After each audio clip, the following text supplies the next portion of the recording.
Welcome to a new episode of Cheaters Always Cheat. Like, subscribe, and share to stay connected. I recently had a talk with my wife of 11 years. Sadly, it ended with her in tears. This reminded me of a similar situation 3 years ago when I almost lost my job. Back then, my wife Kate, who is also known as Catherine, was so upset at the thought of me missing our anniversary that she insisted I come home. Fast forward to today, and now it's her who won't be there on our anniversary. I didn't say anything to change her mind. Despite this, the past 12 years have been the happiest in my life. When I first met Kate, she was 24 years old and just starting her career in sales. She visited our architectural firm to convince us to advertise in fancy magazines, which, at the time, we couldn't afford.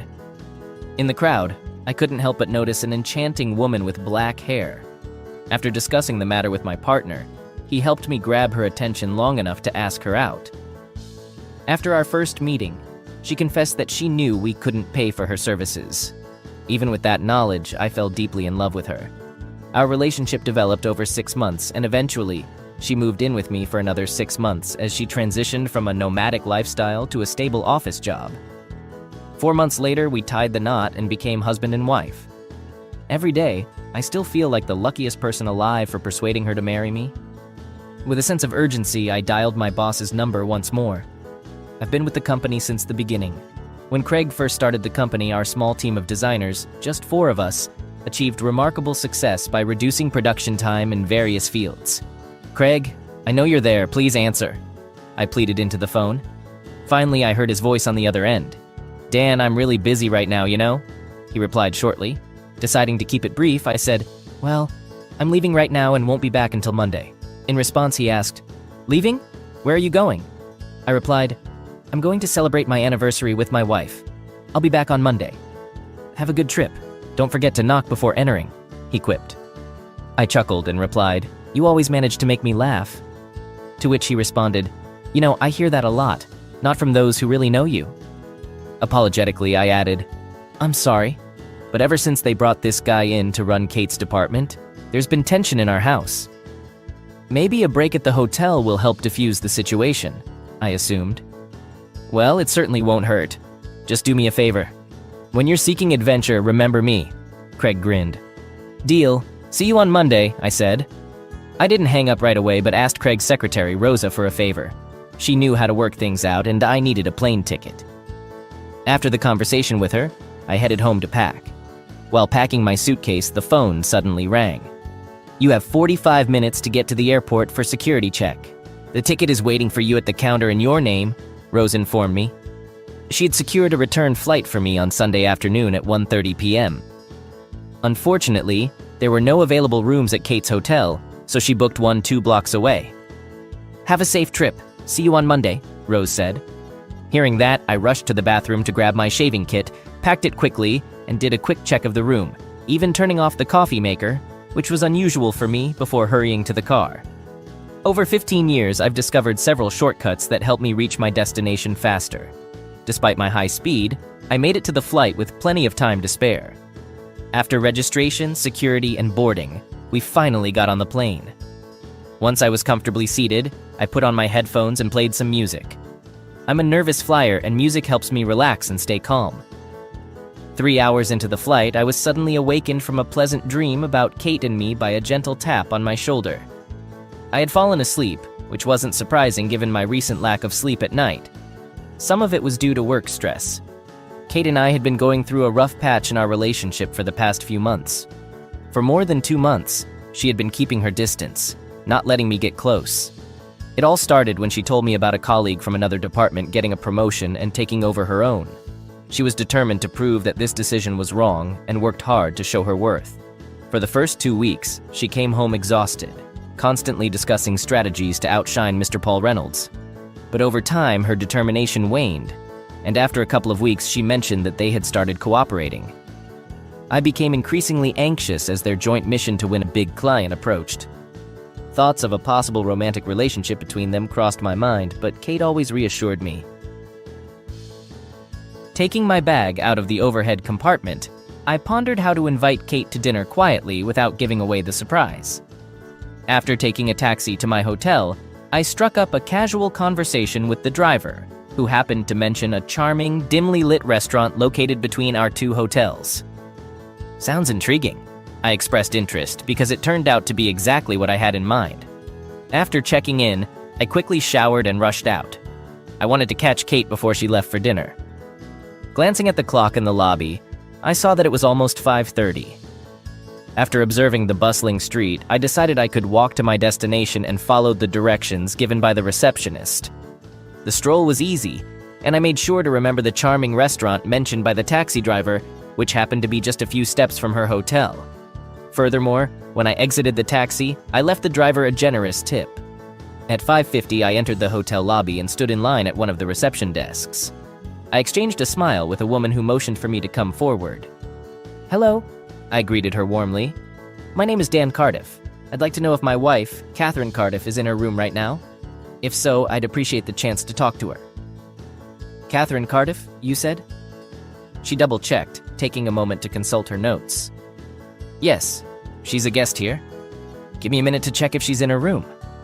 With that, she dialed the room number. After a while, she turned to me with an apologetic tone. "I'm sorry, sir, but there was no answer. Would you like to leave a message?" "Not at the moment," I replied, a hint of disappointment in my voice. "I was hoping to surprise her. We have an anniversary tomorrow. I'd be very grateful if you didn't mention our conversation," I requested hopefully. "No problem, sir, I assure you," she reassured me. I didn't catch everything she said. "I wish you a wonderful day tomorrow, sir," the woman added politely. "Thanks. I'm thinking about going to a restaurant. Maybe luck will be on my side," I responded. "Good night," I bid her farewell. Heading to the far end of the lobby, I spotted a noisy hall packed with people engaged in various activities. Working, serving, sitting, eating. It was very crowded, and I knew the chances of finding her there were slim. Then, I noticed a restroom located on one side, closer to the back wall. I searched all around, scanning left and right, desperately looking for any sign of her presence. Despite my efforts, she remained elusive. After finishing my business, I settled near the corridor entrance and once again scanned the room. It seemed futile. Finding her in such a crowded place was nearly impossible. But then, I unexpectedly caught a faint sound of laughter, reminiscent of hers. I followed the wall with my eyes, but towering booths obstructed my view, allowing only glimpses of the faces of the men and the women with them. Reluctant to approach any table until I could escape her notice, I retraced my steps and turned my gaze toward the wall. Slowly making my way along the row of tables one by one, I reached the third one from the corridor where I was standing, and there, in that very booth, I saw her. She sat there, engrossed in conversation with a man I didn't recognize. She looked radiant, dressed in the same elegant dress she always wore on evenings filled with dancing. Their interaction seemed relaxed, as if they were entirely at ease in each other's company. I couldn't help but wonder what was really going on between them. It seemed far more close than a typical dinner with a colleague.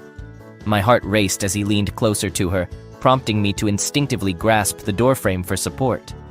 As she bent down, their lips met in a tender kiss. Filled with mixed emotions, I decided to leave the doorway and move to the center of the hall. Sinking into one of the padded chairs with a high backrest, time seemed to blur. I sat there, never taking my eyes off their table. Suddenly, I heard her laughter again, drawing my attention. Turning my head, I saw her walking beside him, holding his hand tightly with both of hers. Their closeness, along with the general merriment, piqued my curiosity. They strolled past me just 15 feet away, and even though they conversed, my focus was solely on the adoring expression she wore as she gazed at him. It had been a long time since I had seen such an enamored look. At that moment, my breath caught in my throat, and I was momentarily speechless. I headed for the exit, my expression likely betraying my displeasure, fueled by a surge of determination. I walked straight to the sidewalk. I couldn't take my eyes off them. She clung to his arm, leaning affectionately against him. I watched as they walked down the street, eventually turning a corner and disappearing into a restaurant I had noticed earlier as I snapped out of my trance. I hurriedly headed for the door.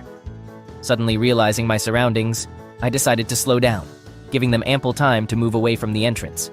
I came to a halt, taking a few deep breaths in an attempt to regain my composure.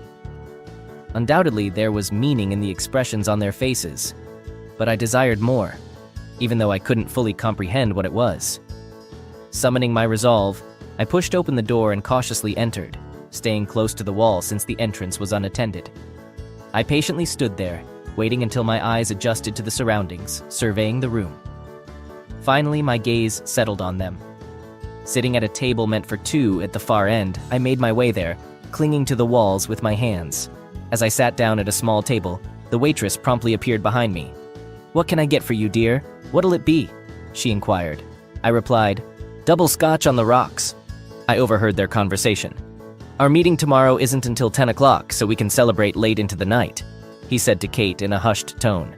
"I'm glad you didn't let him manipulate you into going home." "We wouldn't miss our 2-month anniversary for anything." "I can't believe it's been 2 months," she exclaimed. "And it could have been longer," he remarked. "If only you had accepted my offer at the end of my first week at work," he reminisced. She laughed and added, "I had to play the innocent girl with you, considering that I'm supposedly married." She shook her head in disbelief, recalling the moment when he approached her in the presence of Marge and asked her out, fully aware of his marital status. "Marge actually told me that you liked me," he mentioned. "We should do something nice for her because she played a significant role in bringing us together," Kate suggested as the waitress approached, served their drinks, and swiftly walked away, raising their glasses. They raised their glasses in a toast to the incredible 2 months they had spent together and the countless more to come. "I'll do whatever it takes," he said as their glasses clinked together. "There will be many more," she replied cheerfully. The waitress placed my glass in front of me and inquired, "Here you go, dear. Is that all?" I handed her a $10 bill and said, "Thank you, ma'am," before shifting my attention back to the adjacent table. They glanced up, but as strangers, my presence seemed inconsequential to them. Kate, noticing his gaze, turned and looked at me. "You know, a guy should always carry a camera with him for such moments," I remarked. Her expression was truly limitless, suitable for various posters, as she sat with her lips moving soundlessly. "Wow, 2 months. This is a special anniversary. I still remember mine, but after 11 years, it begins to lose its novelty." Watching them both, I found myself saying, "Let's celebrate 2 months. It's a symbol of passion and prosperity, isn't it? Well, a lovely couple like you definitely deserves a gift." "So here's my offer," I said, tossing the ring in Kate's direction. "And here's a surprise." Paul interrupted Kate with a loud outburst, realizing that staying here any longer would lead to trouble. I turned to Kate, who was trying to calm him down, and said, "Tell him how lucky he is that he wasn't in my home. Please contact me and let me know where you'd like to receive your belongings. If you're wise, you'll avoid coming to my house. Applying ice to your nose might reduce the discomfort," I stated, turned around, and departed. Leaving the club, I walked briskly back to the hotel. It was unlikely that Kate knew my current address, and given my actions toward her friend, it seemed unlikely that she would pursue me. To create distance between us quickly, I rushed into the lobby. Approaching the front desk, I politely asked, "Excuse me, do you happen to have the contact numbers for airlines? I urgently need to book a plane ticket." The employee inquired, "Certainly, sir. May I inquire about your preferred airline as well as your desired departure time and destination?" After providing all the necessary information, she assured me that she would inform me about the flight details in my room. Back in the room, I began to pace back and forth, bewildered by the unfolding events. How could this have happened? Then a thought struck me. Perhaps Kate had missed her true calling in life. Her performance over the past, as my frustration continued to mount, I realized I couldn't stay in the room any longer. Grabbing my bag hastily, I descended the stairs to the lobby. When I reached the lobby, the receptionist, who had just finished a phone call, motioned for me to approach. "Sir, if you leave now, you might make the last flight today. Registration closes in 30 minutes. If you miss it, the next flight is in 3 hours," she told me. I replied with a thanks. Hoping the taxi drivers in the area were reliable, I signed the cash receipt handed to me by a woman. "I'm sorry I have to cut my visit short. Please stay with us next time," she said, smiling warmly. As I headed for the exit, a rush of unforgettable memories washed over me. Rushing out of the lobby, I quickly grabbed a taxi from the nearby parking lot. I asked, I bet you $50 you can get me to the airport in under 30 minutes, as I took my seat. The taxi driver responded, "You got it, boss," snapping me back to reality. He turned out to be experienced and got me to my destination in just 20 minutes. I paid the meter fare, added a generous $1.50 tip, expressed my gratitude, and hurried to the exit. Reflecting on it later, I realized there was no need to worry. I had a few minutes to spare after passing security. I eagerly awaited the announcement of the boarding, unlike last time, when I needed music to occupy my mind. With plenty of distractions around, a funny thought suddenly crossed my mind, and I had to suppress a laugh. I remembered that Kate's mother never really liked me, while Deborah seemed to have her husband under her thumb. She treated Greg poorly, almost like he didn't matter. But I couldn't tolerate her behavior, and she was aware of it. One day she even accused me of eventually cheating on Kate, claiming she saw me glancing at other women when we were together. Throughout the entire flight, doubts about what was happening gnawed at me. I pulled out the photo I always carried with me, of Kate and me, and studied it intently. The person next to Kate in the photo suddenly seemed unfamiliar. I glanced around to make sure no one noticed, then returned my gaze to the photo. In the picture, I stood beside Kate, but what caught my attention was the way she gazed into his eyes. It made me doubt. Although men aren't typically known for their memory, I considered myself an exception. Like most women, Kate often tested my memory by asking, "Do you remember this?" Or, "Do you remember that?" Unfortunately for her, I remembered everything.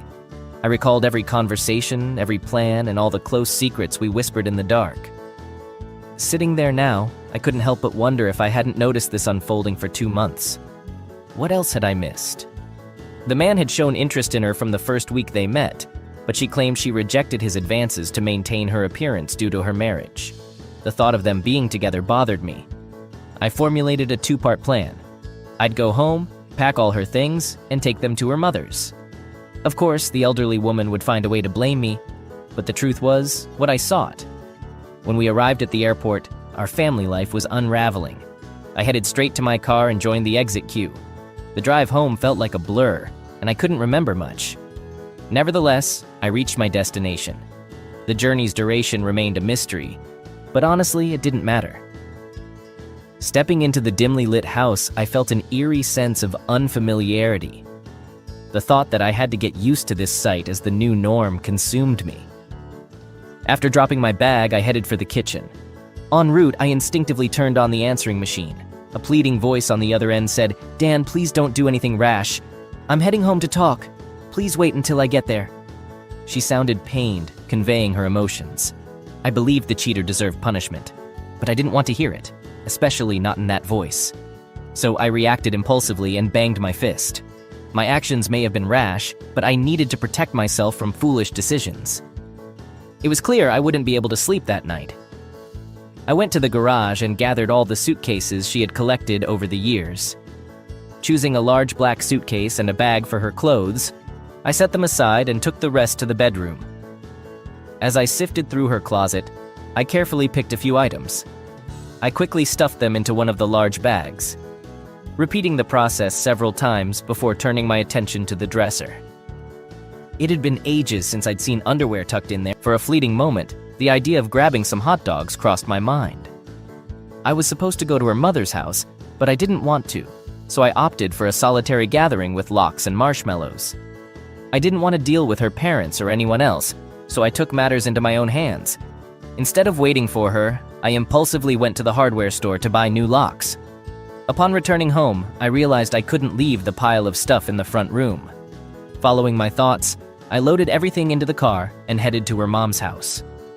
I drove carefully and unloaded everything near the garage, not wanting to burden Greg with extra work, especially since his wife and daughter wouldn't help him. As the third box fell to the ground, my mother-in-law appeared. "Hi Dan, what's all this? What's going on?" she asked. I explained, "Well, when Kate arrives, she might need her clothes. Initially, I thought she'd bring them herself, but I couldn't wait any longer. They were cluttering the front room." Confused and with a pale face, she inquired, "What do you mean when Kate arrives? I thought she wasn't in town yet. Why would her things be here?" "Deborah, I'm not entirely sure how she plans to sort things out, but I assumed she might stay with you temporarily. She may be considering moving in with the person she's been spending time with, but I can't say for sure. That's why I brought her stuff, I explained. Seeing her face grow paler, she responded, "What are you implying? How can you accuse my daughter of such things? She had to stay there for work. She'd never cheat on you." Her voice trembled, nearing hysteria. "I even saw them together last time. They looked happy. They were joyfully celebrating their 2-month anniversary at a lively nightclub near their hotel. I repeatedly asked her to join me at home for our anniversary, and she regretfully said she couldn't." Determined, I hopped on a plane to be with her. However, when I arrived, I found them having close dinner. The atmosphere was romantic, and I didn't want to intrude on their special moment. Besides, witnessing their tender kisses across the table, I needed some time to gather my thoughts. When they passed me in the hotel lobby, I contemplated saying something, but she gazed at him and whispered in his ear. At that moment, I couldn't bring myself to disrupt them either. I just needed some fresh air, so I stepped outside.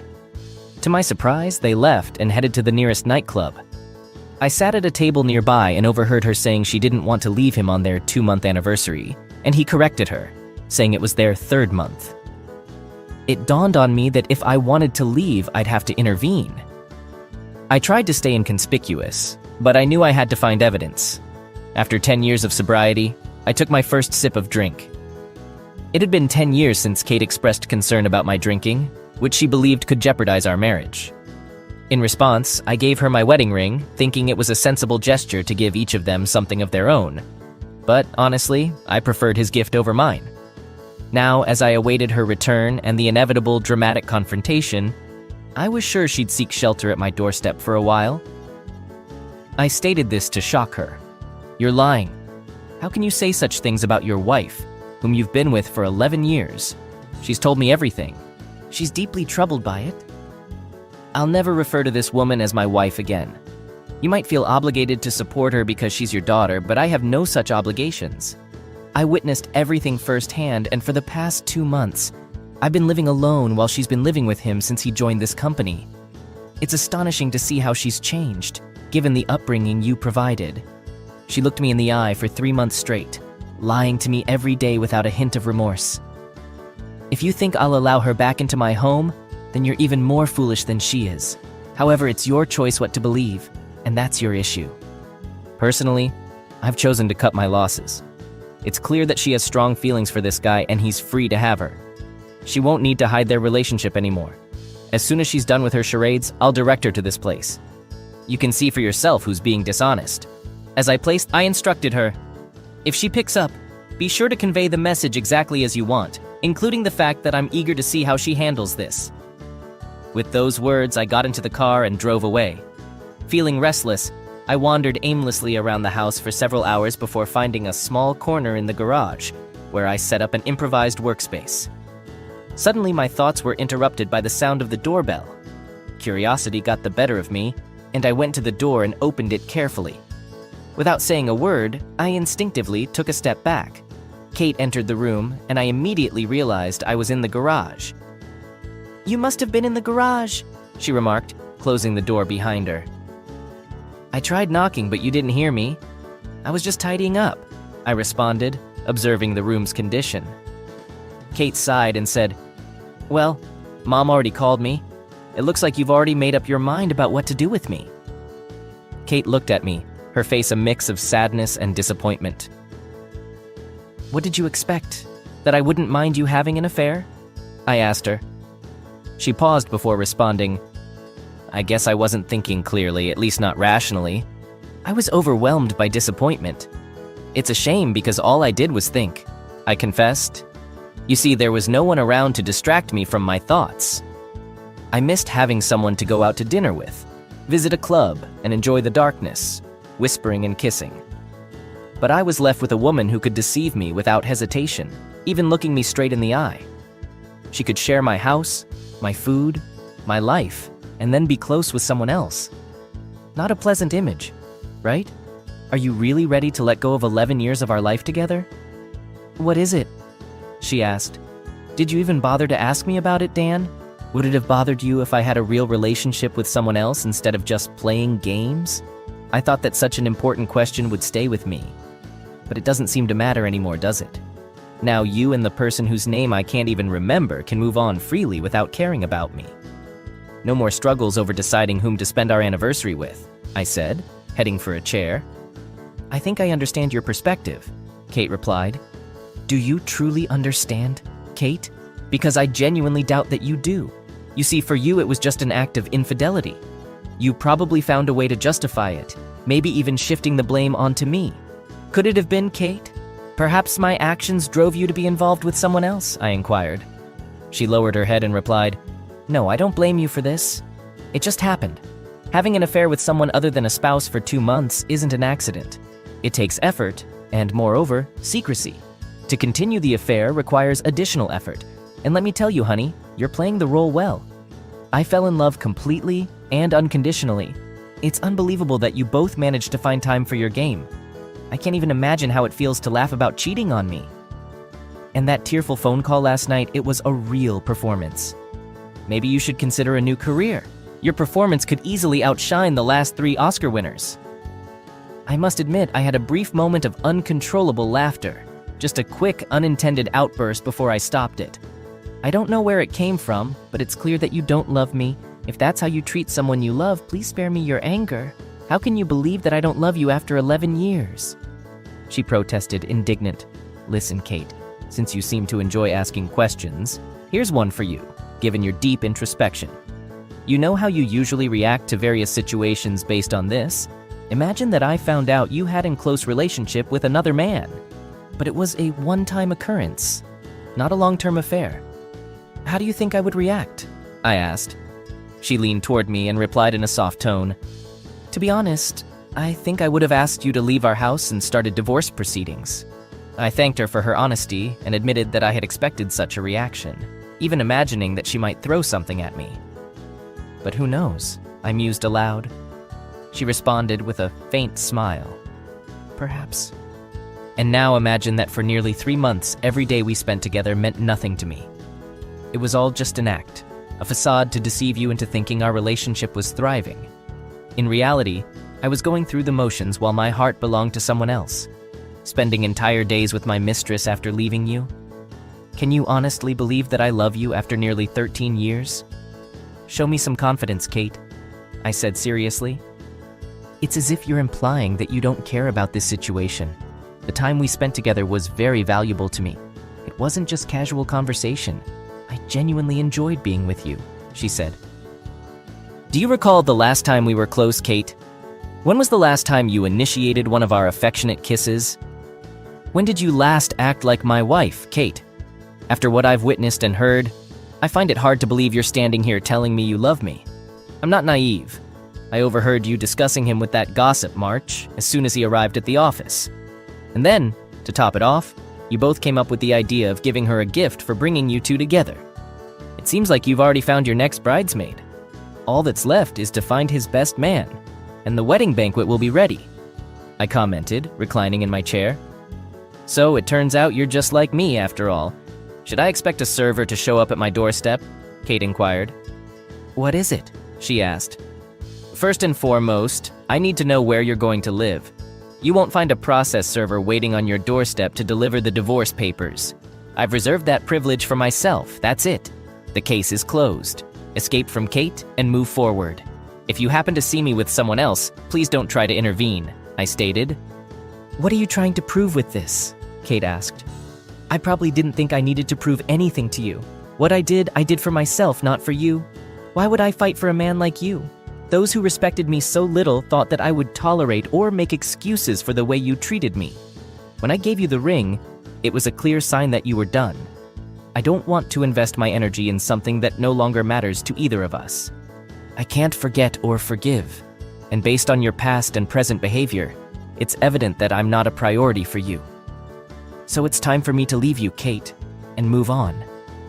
I don't pretend to understand how you expected everything to end, but you certainly ruined everything. Now it's your turn to sleep at his place, I said, locking eyes with her. You're kicking me out and keeping everything for yourself. To be honest, it seems unfair after 11 years, she replied. It always comes down to a deal, doesn't it? Well, that's settled. If you need a house, you'll have to pay for it. As for me, I want to keep the house. I've fallen in love with him. With the extra space, I can finally transform it into what I truly desire. I assumed you and Bast had already found a place, I said. His name is Paul, she corrected. I couldn't care less about that. Really? Do you think he has nowhere to live? I asked. Well, of course he does, she responded. In that case, problem solved, I remarked.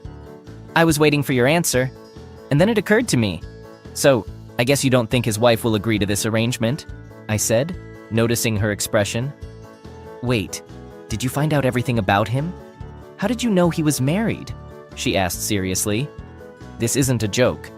You really think I'm naive, don't you? Why else would you be here, Kate? So what's the deal? He doesn't want to divorce his wife for you? I hope you haven't seriously considered coming back to me. I've contemplated this particular question. I considered the possibility that our relationship had lasted 11 years. However, upon reflection, I concluded that we're done. This decision was made by you. Let's reminisce about those incredible 2 months you spent together and hope for even more in the future. Keep in mind, as I mentioned before, when I gave you the ring, it signified the end. Please refrain from making excuses about our 11-year history. Those years didn't matter to you in the past and don't matter to me now. Therefore, I'll compensate for those 11 years with a set of legal documents as soon as they're prepared. The house offer remains unchanged. If you don't want to leave the house, you can come back and take whatever you want. It appears you're ready to move on without any hesitation. Divorce me and go on your way. You may be trying to elicit my sympathy, but I want to make it clear that I'm moving on from someone I can't trust living under the same roof with me. I will never trust you again. So what's your plan? Do you want to keep the house for yourself? I asked. No, I have no desire to keep this house. Give me a few days to find a new place, and I'll likely take a significant portion of the furniture, she replied, taking her hand out of her pocket. What should I do with this? She asked, handing me the ring.